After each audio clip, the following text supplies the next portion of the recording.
Hello students, आज का हमारा टॉपिक है पैरेलल प्लेट कैपेसिटर। तो इम्पोर्टेंट डेरिवेशंस जो कैपेसिटर की हैं हमारी, वो मैं आपको आज यहाँ पर करा रहा हूँ। और फर्स्ट मैं लेकर चल रहा हूँ पैरेलल प्लेट कैपेसिटर।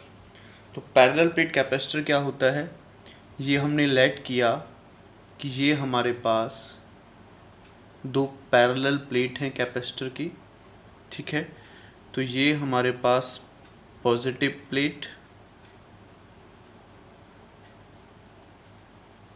और ये हमारे पास इसकी नेगेटिव प्लेट, और इस पार्ट को हमने अर्थ किया हुआ है। इन दोनों प्लेट्स का डिस्टेंस है यहाँ से यहाँ तक d, और जो प्लेट एरिया है, प्लेट एरिया वो हमने लेट कर लिया है बच्चों a है, ठीक है। प्लेट एरिया कितना है हमारा, a है। तो हमें कैपेसिटेंस निकालना है इसके बीच में। तो कैपेसिटेंस कितना होगा, हमें पता है कि यहाँ से यहाँ तक इलेक्ट्रिक फील्ड इंटेंसिटी होगी E। तो अगर मैं इनके बीच में इलेक्ट्रिक फील्ड इंटेंसिटी निकालता हूँ, the electric field intensity between the plates, तो इलेक्ट्रिक फील्ड इंटेंसिटी कितनी होगी बच्चों, E इज इक्वल टू, ठीक है। ये जब एक डेरिवेशन होता है हमारा, उसमें हमने आपको कराया था कि एक प्लेट की वजह से जो इलेक्ट्रिक फील्ड इंटेंसिटी होगी इधर, वो कितनी होगी, सिग्मा अपॉन 2ε0। तो दूसरी प्लेट, अब दो प्लेट हैं तो दूसरी प्लेट की वजह से भी सिग्मा अपॉन 2ε0 होगी। तो टोटल मिलाकर 2 सिग्मा अपॉन 2ε0, तो 2 से 2 कटेगा, सिग्मा अपॉन ε0। और सिग्मा की जो वैल्यू होती है वो कितनी होती है बच्चों, चार्ज अपॉन एरिया और ε0। तो ये हमारी इलेक्ट्रिक फील्ड इंटेंसिटी आ जाएगी between the plates of the capacitor, ठीक है। अगर मैं पोटेंशियल निकालूं, potential difference between the plate, potential difference between the plates, तो पोटेंशियल डिफरेंस किसके इक्वल होगा, V is equal to E into D, ठीक है। आपको पता ही है एज जो V होता है वो जो E होता है वो dV अपॉन dr के इक्वल होता है। तो ये V और डिस्टेंस कितना है L, तो यहाँ से V क्या हो जाएगा, E into D, sorry distance कितना है यहाँ D है, तो क्या हो जाएगा E इंटू डी। तो E क्या निकाला हमने, Q upon A ε0 into D, ये हमारा क्या हो जाएगा, पोटेंशियल हो जाएगा। अब हमें निकालना क्या बच्चों, हमें निकालना क्या है, कैपेसिटेंस निकालना है। तो नाउ कैपेसिटी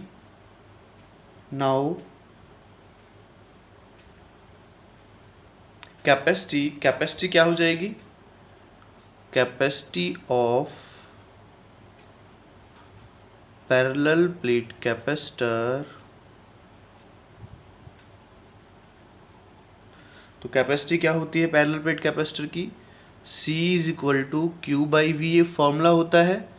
तो Q अपॉन V की वैल्यू क्या ऊपर से पुट कर सकते हैं यहाँ से, तो Q upon A ε0 into D, तो Q से Q कट जाएगा, A ε0 ऊपर चला जाएगा, तो A ε0 बाई डी। और हम कह सकते हैं कि C इज इक्वल टू हमारे पास आ गया ε0 A बाई डी। तो ये हमारे पास पैरेलल प्लेट कैपेसिटर का कैपेसिटेंस निकल कर आ गया है, ठीक है बच्चों। तो नेक्स्ट हमारे पास जो टॉपिक आता है, डेरिवेशन आती है, वो आती है energy stored in a capacitor. तो हमने लेट किया बच्चों कि ये हमारे पास दो प्लेट हैं, ये प्लेट 1 एंड ये प्लेट 2। इनिशियली ये दोनों प्लेट अनचार्ज हैं, इन पर कोई भी चार्ज नहीं है, ठीक है।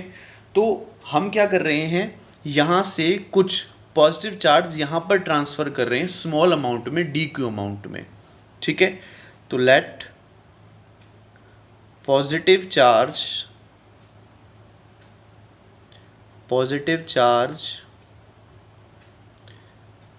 बी ट्रांसमिट या transferred from plate 1 to plate 2। Plate 1 से प्लेट 2 पर हम धीरे धीरे क्या ट्रांसफ़र कर रहे हैं बच्चों? पॉजिटिव चार्ज ट्रांसफ़र कर रहे हैं। तो यहाँ से पॉजिटिव देंगे तो इस पर हमारा पॉजिटिव आता चला जाएगा और इस पर नेगेटिव आता चला जाएगा। ठीक है, तो ऐसे करके हमें जो टोटल चार्ज देना है वो क्यू चार्ज देना है। तो एट एनी इंस्टेंट किसी पर्टिकुलर इंस्टेंट पर लेट कर लेते हैं the charge on the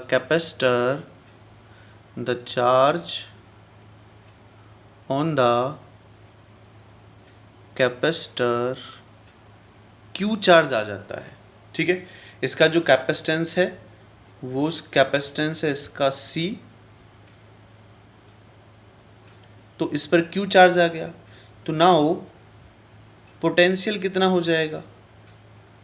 now potential at that instant,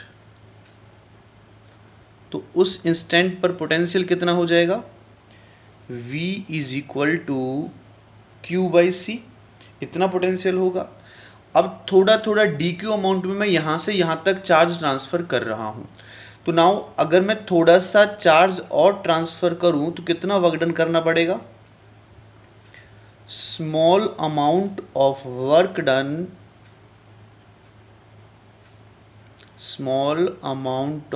done in giving an additional charge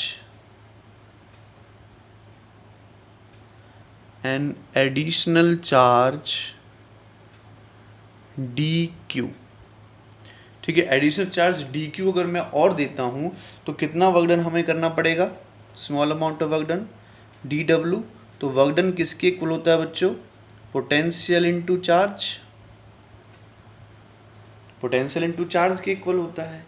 तो जो पोटेंशियल है हमारे पास वो कितना है? ऊपर से Q बाई सी, और चार्ज कितना दे रहे हैं हम? dq दे रहे हैं, तो मल्टीप्लाई और कितना हो जाएगा? dq।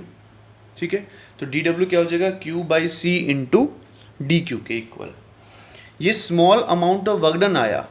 अब अगर मैं total amount of work done निकालता हूँ, total amount of work done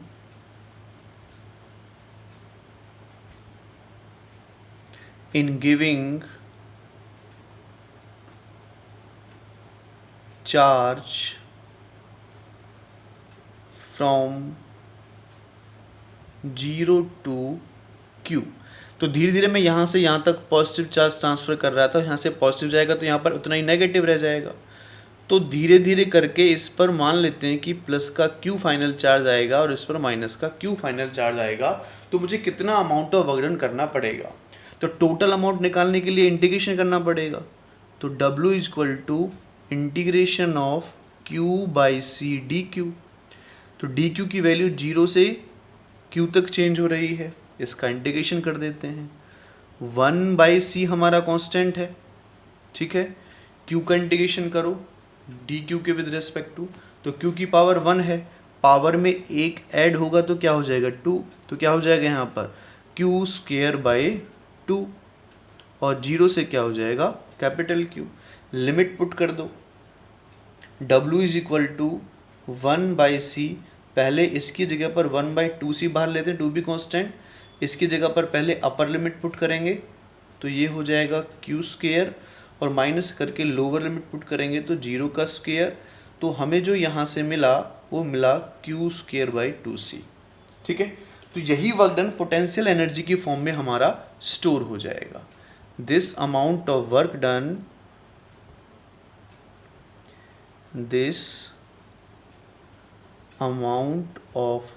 done is stored as energy of capacitor, energy of capacitor. जो पोटेंशियल एनर्जी U मिली वो वर्क डन के इक्वल मिलेगी कितनी, Q²/2C। ये हमारे पास एनर्जी आ जाएगी निकल कर। ठीक है बच्चों, एनर्जी की अनदर फॉर्म भी होती हैं। देखो एज जो Q है वो किसके इक्वल होता है, कैपेसिटर इनटू पोटेंशियल के इक्वल होता है, Q = CV। तो इस Q की जगह पर अगर मैं CV पुट कर देता हूँ तो यहाँ से ये एनर्जी मुझे क्या मिल जाएगी, U = Q की जगह पर CV, तो C का स्क्वायर V का स्क्वायर अपॉन 2C, तो एक C से एक C कट जाएगा। तो यहाँ से जो मुझे एनर्जी मिली 1/2 CV², ये पोटेंशियल एनर्जी की एक और फॉर्म हो गई हमारे पास। सिमिलरली एक फॉर्म अगर मैं और निकालूं तो देखो इस वाली एनर्जी को हम क्या लिख सकते हैं, U = 1/2 C × CV लिख सकते हैं, और CV किसके इक्वल है, Q के इक्वल। यानी एनर्जी की एक फॉर्म और हमें यहाँ से मिल जाएगी 1/2, इसको पहले लिख रहा हूँ मैं, CV को Q और C। तो 3 फॉर्म एनर्जी की हमारी यहाँ से बन जाती है। तो ये हमारे पास थी energy stored in a capacitor. Now next हमारे पास आती है capacitance of A parallel plate capacitor with a conducting slab. ठीक है, हमने एक पैरेलल प्लेट कैपेसिटर लिया बच्चों, ये हमारे पास एक कैपेसिटर है। ठीक है, इसके अंदर हमने एक कंडक्टिंग स्लैब प्लेस कर दी है, ये हमने इसके अंदर एक कंडक्टिंग स्लैब प्लेस कर दी है। ठीक है, तो ये कैपेसिटर, तो ये हमारे पास इसकी पॉजिटिव प्लेट होगी और ये हमारे पास इसकी नेगेटिव प्लेट होगी। इनके बीच का जो सेपरेशन है वो D, और जो स्लैब हमने कंडक्टिंग स्लैब पुट की है उसकी थिकनेस है यहाँ से यहाँ तक T। तो जैसा कि आपको पता है कि कंडक्टर के अंदर इलेक्ट्रिक फील्ड होती है 0, यानी यहाँ पर इसके अंदर तो इलेक्ट्रिक फील्ड हो गए 0, तो इलेक्ट्रिक फील्ड बची कहाँ से कहाँ तक, यहाँ इलेक्ट्रिक फील्ड होगी पॉजिटिव से नेगेटिव इस टाइप से, और यहाँ हमारे पास इलेक्ट्रिक फील्ड होगी। तो इस रीजन में हमारी इलेक्ट्रिक फील्ड यहाँ से बचेगी। तो अगर मैं ये इलेक्ट्रिक फील्ड निकालूं, इसको मैं नेम दे देता हूँ इलेक्ट्रिक फील्ड को E। ठीक है, ये हमारे पास जो इलेक्ट्रिक फील्ड है वो E0 नेम दे देते हैं इसको, अंदर वाली E, ये हमारे पास E0 हो जाएगी। तो आपको पता है अभी हमने कैपेसिटेंस निकाला था पैरेलल प्लेट कैपेसिटर का, तो वो कितना आया था, capacitance of A parallel plate capacitor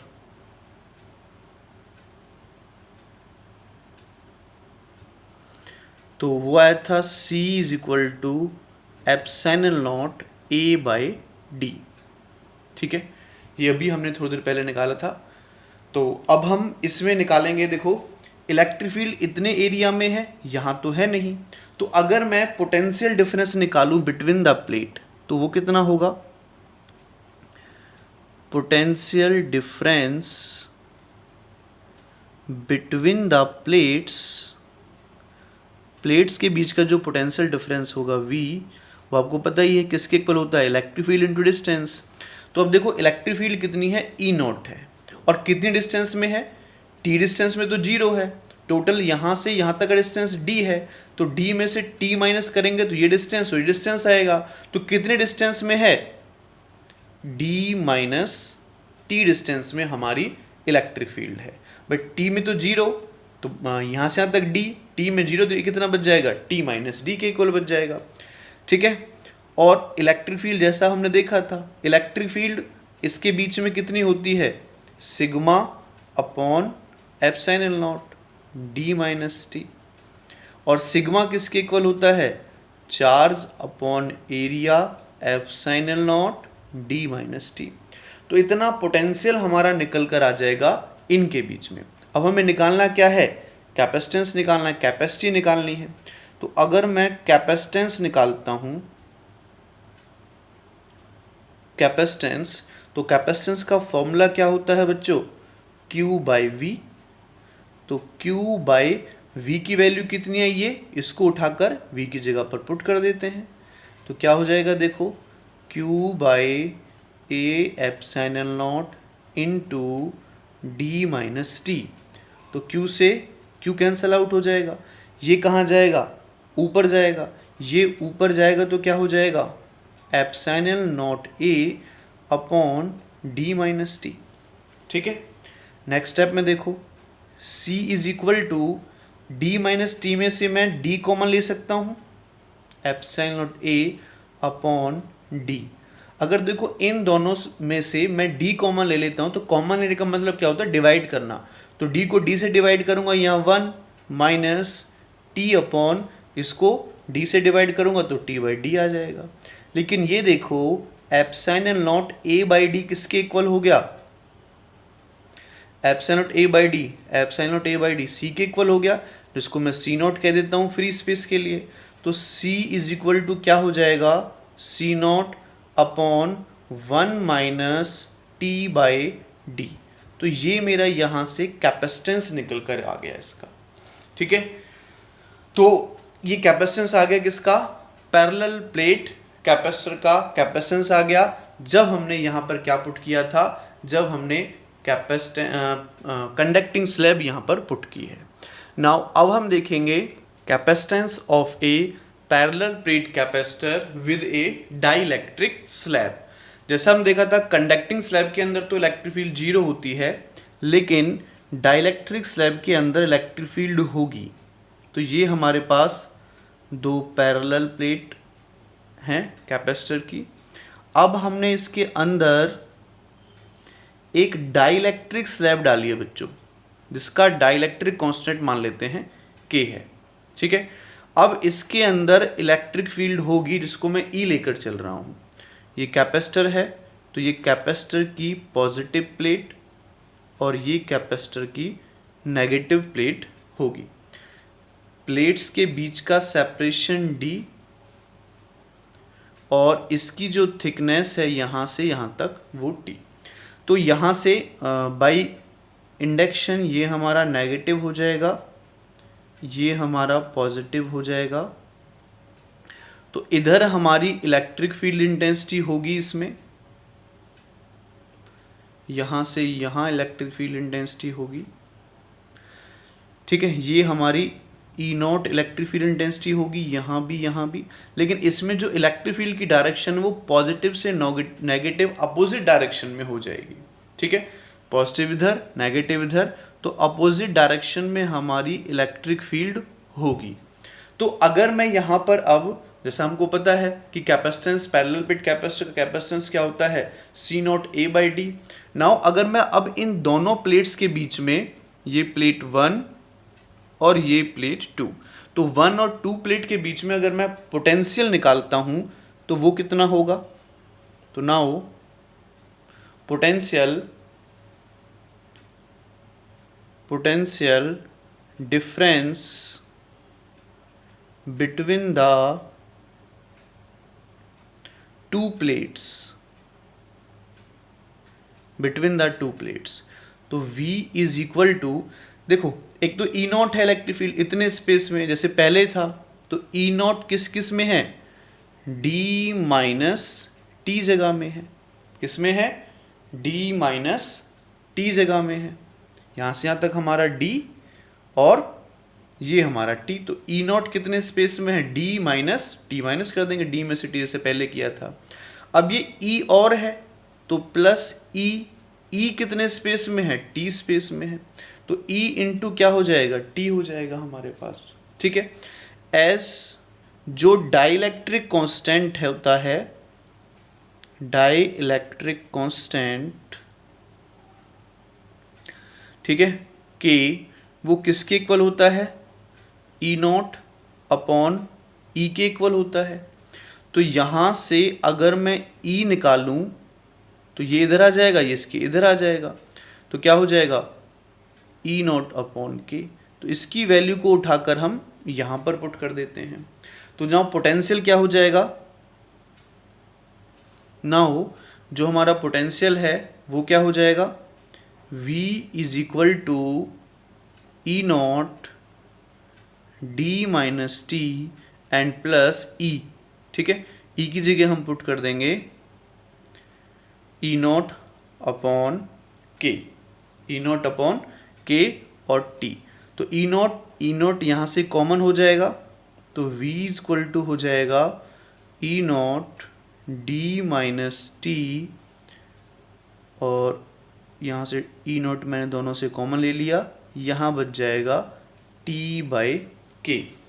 ठीक है, ई नॉट का आपको पता है सिग्मा अपॉन एप्सिलॉन नॉट हो जाएगा, तो D minus T plus T by के, और सिग्मा की value charge upon area D minus T plus T by के हमारा हो जाएगा। नाउ अगर मैं कैपेसिटेंस निकालता हूँ, कैपेसिटेंस, तो कैपेसिटेंस का फॉर्मूला आपको पता है, क्या फॉर्मूला होता है कैपेसिटेंस का, C is equal to Q by V. तो Q बाई V की वैल्यू हमारे पास है, ऊपर से पुट कर देते हैं, Q upon A epsilon not D minus T plus T by के। तो देखो Q से हमारा Q कट जाएगा, यहाँ से C अगर निकालें तो एप्सिलॉन नॉट ए ऊपर चला जाएगा, तो क्या बच जाएगा D minus T plus T by के। तो ये हमारा कैपेसिटेंस निकल कर आ गया। ठीक है, जब हमने एक डाइलेक्ट्रिक स्लैब पुट की है। इसको थोड़ा सा और आगे कर सकते हैं, अगर मैं और कैपेसिटेंस की एक फॉर्मूला लिखना चाहूँ तो क्या हो जाएगा एप्सिलॉन नॉट ए डी, यहाँ से मैं कॉमन ले लेता हूँ माइनस का टी। देखो टी इसमें भी है, टी इसमें भी है, तो माइनस टी कॉमन, तो यहाँ क्या बच जाएगा 1, और यहाँ क्या बच जाएगा -1 बाई के। तो एक फॉर्म कैपेसिटेंस की हम ये भी लिख सकते हैं। तो ये हमारे कैपेसिटेंस के कुछ इंपॉर्टेंट डेरिवेशन थे जो मैंने आपको कराए।